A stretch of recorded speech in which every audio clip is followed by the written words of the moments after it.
Hey everyone, welcome to Chisholm Prism. My name is Taylor Chisholm, and today in this video I'm bringing you another apartment therapy episode. I do live in a rental, but I love color and I'm a little bit of a maximalist, as an understatement. That's kind of the aesthetic that we're carrying out through this space, and I've been taking you along with me. For this episode, I actually wanted to update this hallway. It already has a lot going on. I've been adding like the peel and stick pink wallpaper, like a mirror, and like some funky art that me and my friends collaborated on.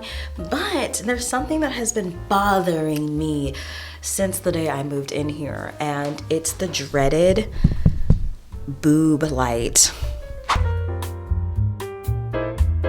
Even that light back there, it doesn't even work, but it's just an eyesore to me, and I kind of have an idea in my head of how to elevate and get rid of it, or at least cover it and hide it a little bit, which is the theme of what I do for these videos. Is definitely renter friendly, but also being fun and creative and expressing yourself at the same time. So hopefully this gives you some inspo. If you also have some ugly light fixtures in your house, this might help you. I have a previous video that I made really like a couple years back when I first moved into this, where I did in my dining room, I did paper mache over like a bigger light fixture that I had in there. So I'll link that in the description if you're also curious about other techniques of how to cover or just be more creative with your light fixtures at home. But first, let's get into this. So the vision that I have to actually cover this up is pretty simple. I saw this on Pinterest, I think. It was like just yarn, and it draped down and had like a very simple silhouette. And I thought that could be an easy way, really not that expensive, to just kind of cover it a little bit without removing or damaging or doing like electrical work, because I can't do that. I'm not doing that. So the materials that I got to tackle this project is actually first these like sets of rings. I think they're used to actually make lampshades. I'm gonna use 2 different sizes to almost do like a tier system. At least for this main one, I want at least 2 tiers of yarn, and then probably a smaller ring for that one over there. So I have the rings. I also have a variety of yarn. I have a couple different colors, but I mainly want more of a yellow tone to it. And then I have some blues and greens that I might do in the middle. We'll see how that looks. I was thinking like to blend the colors, because this painting right here is pretty colorful and has like some turquoise. I'm probably saying that wrong.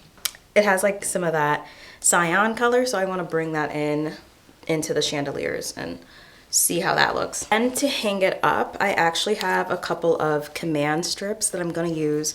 So let's get into it.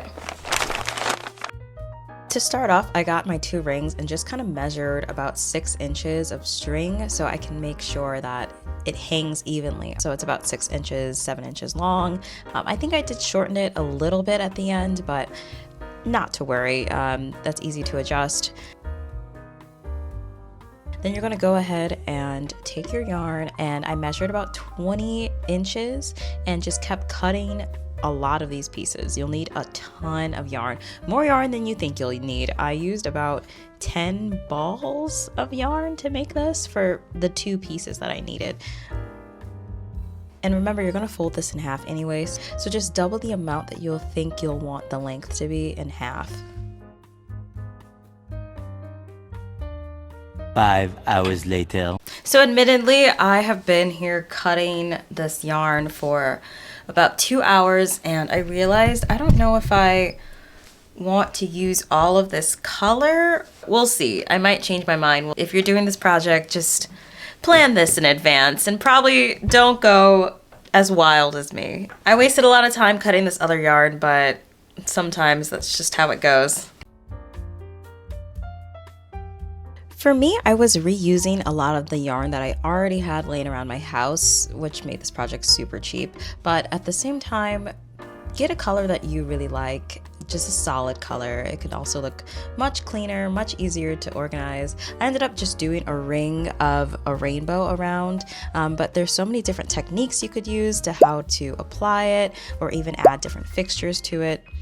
So there's a lot of possibilities here. I just went more simple with it. I ended up cutting and trimming the bottom off just to make it even around the edges so it's not as raggedy. And yeah, if I were to do it again, I think I would distribute the color a little bit more on both tiers, but we're already past that. I'm not gonna go back and do it again. So yeah, we got the larger cover and then the smaller cover complete.